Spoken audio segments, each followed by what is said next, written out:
Welcome to the QueenBe Podcast. This is where we support proactive, growth-minded women as they navigate the powerful and sometimes messy transitions of midlife.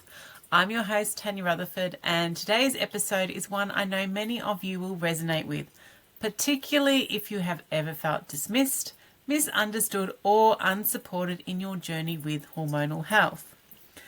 Our guest today is Ashley Rocha, a trained herbalist, mother, and founder of Ladywell, a brand that's reshaping the way we care for our hormones through clean, holistic, and science-backed supplements. Ashley's journey began with decades of navigating the debilitating symptoms of PMDD, which is premenstrual dysphoric disorder, and the emotional toll of fertility struggles. What she discovered was a gap, which was essentially a lack of effective, natural, and trustworthy solutions for women like us.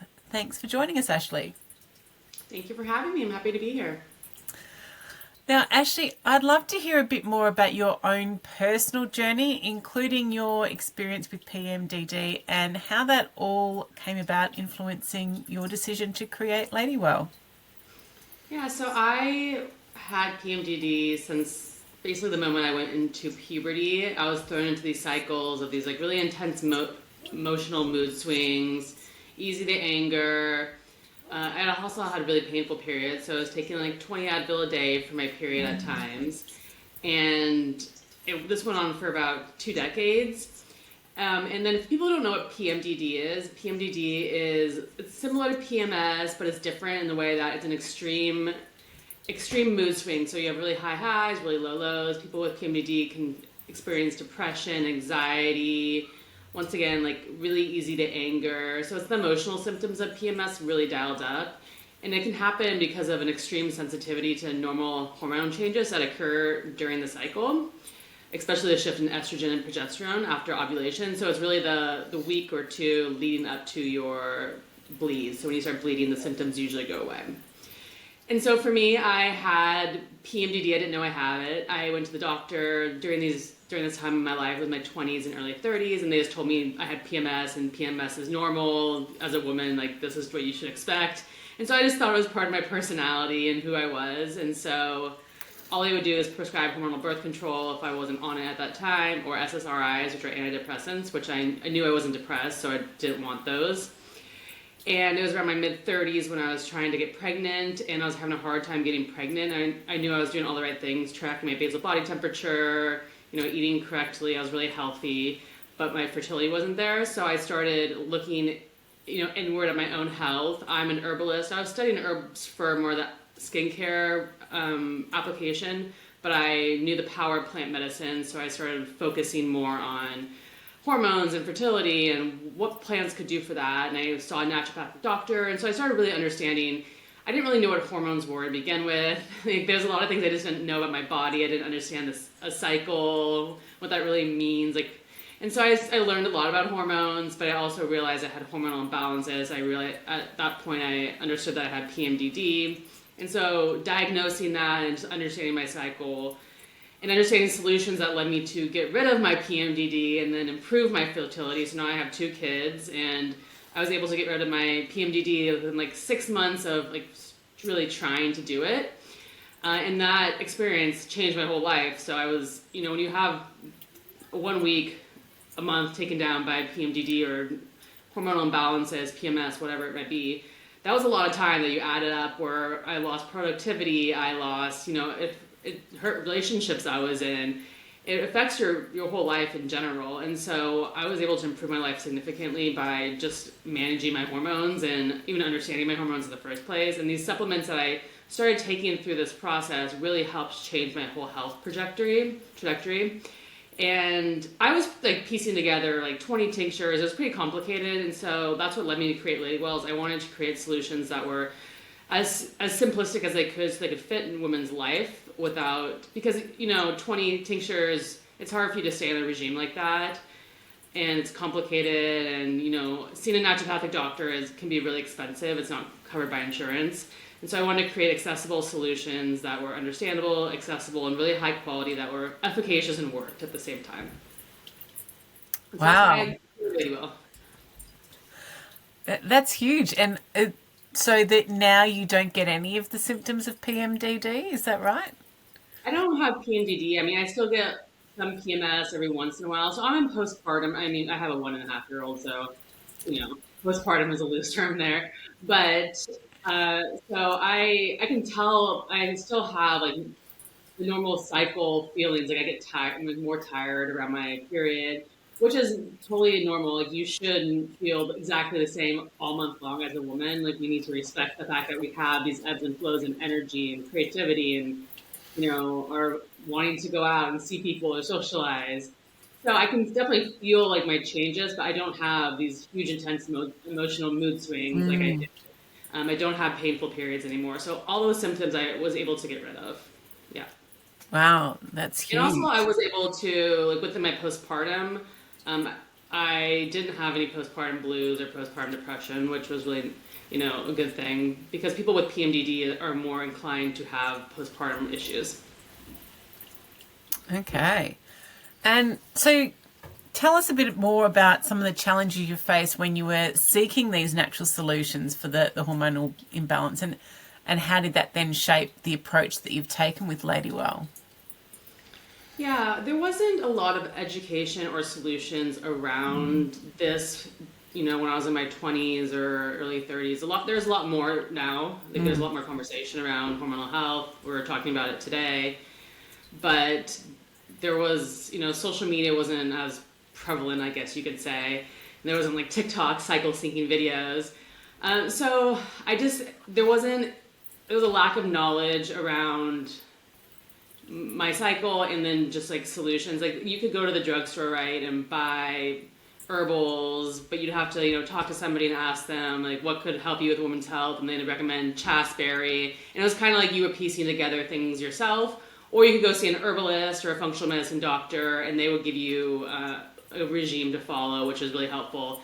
But I didn't really have, the means to go to a naturopathic doctor. I didn't even know I should do that. I thought going to my normal doctor was good enough, and I wasn't getting any answers there. And when your doctor tells you something like this is fine, you're normal, like it's you. I didn't think to second guess it, but now I suggest that every woman, if they're not getting answers for problems, they should advocate for themselves and dig deeper and look beyond maybe their doctor, see a different doctor, or, the internet we have ChatGPT these days, so you can find a lot of answers there. That will lead you to different conversations that you can have.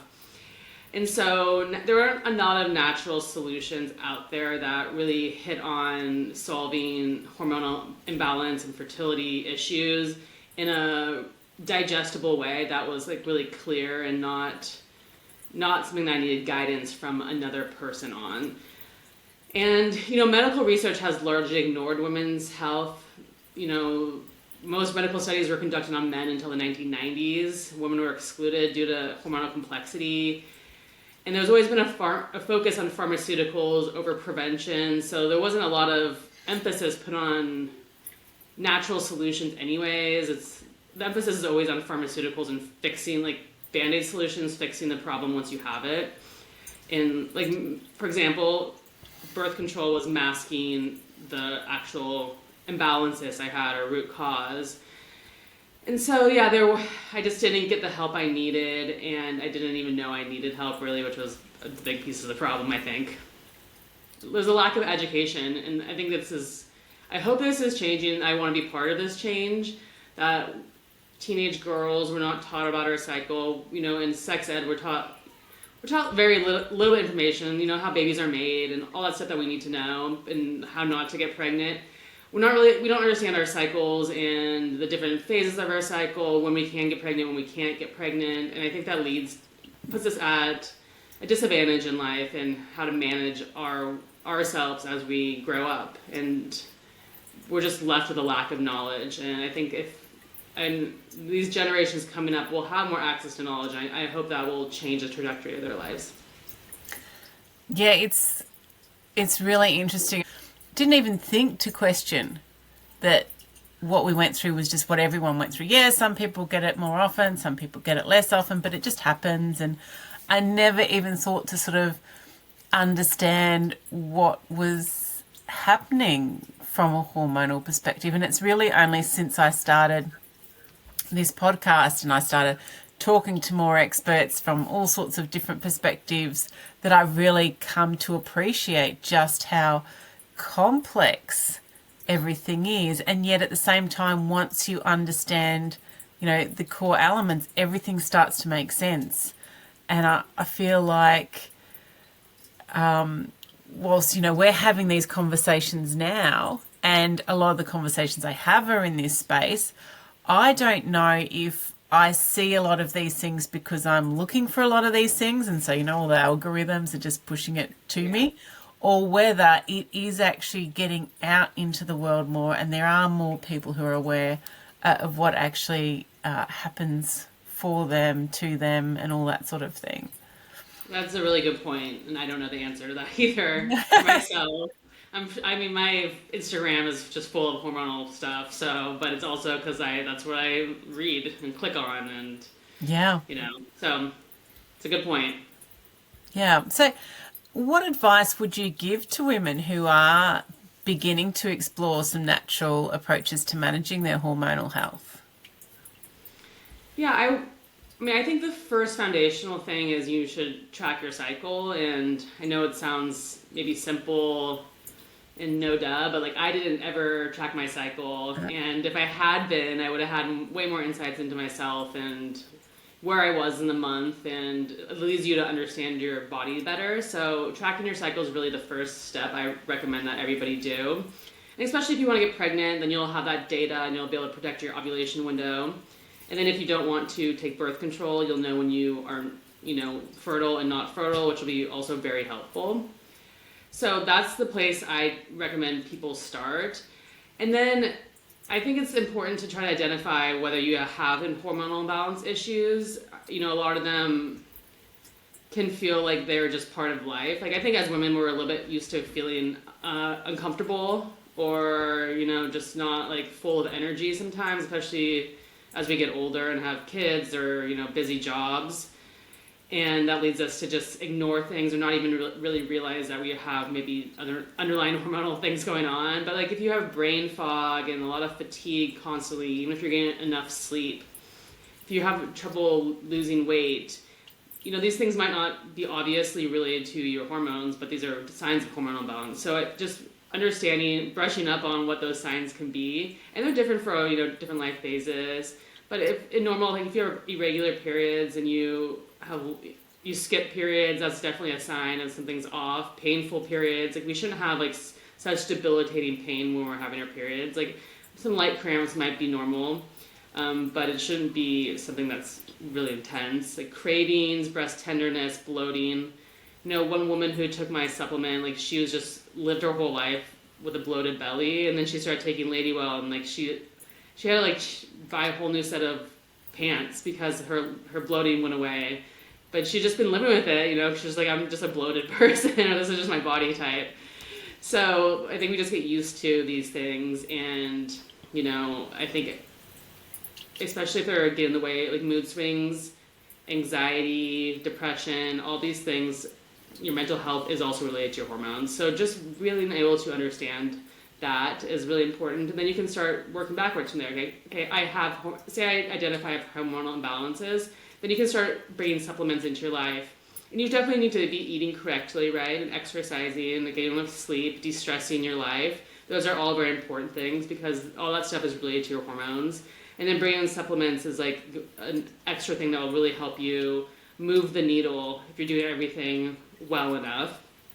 So like, for example, Ladywell, we have something called our daily hormone balance, which is, I would say, the catch-all for most hormonal issues that women have in midlife. So like PMS, PMDD, PCOS, people with that. And then it also helps women with perimenopause. And it has amazing things like chasteberry, ashwagandha, which is an adaptogen, which helps you build your resilience to stress. Because, you know, as I said, stress is terrible for hormones, but if you take things like ashwagandha, it'll help your body's reaction to stress. So when stress comes into your life, it'll help you roll the punches more. And then it has amino acids and vitamins and things that most women are deficient in or that we don't get through our diet, like we're not eating ashwagandha, for example. And these herbs, like, it's a really robust formulation that hits at a lot of different angles and helps solve these hormonal imbalances.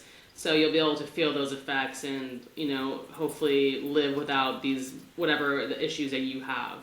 What we know about midlife menopause is changing all the time. So to make sure that what we're providing you is the most up-to-date information, is you'll find the rest of this podcast episode in our free membership space, which is QueenBe Free, and I have the link to our Wisdom portal in the details below. You'll find this, our other episodes, and other resources that will help you to better understand what's actually going on in this stage of our lives.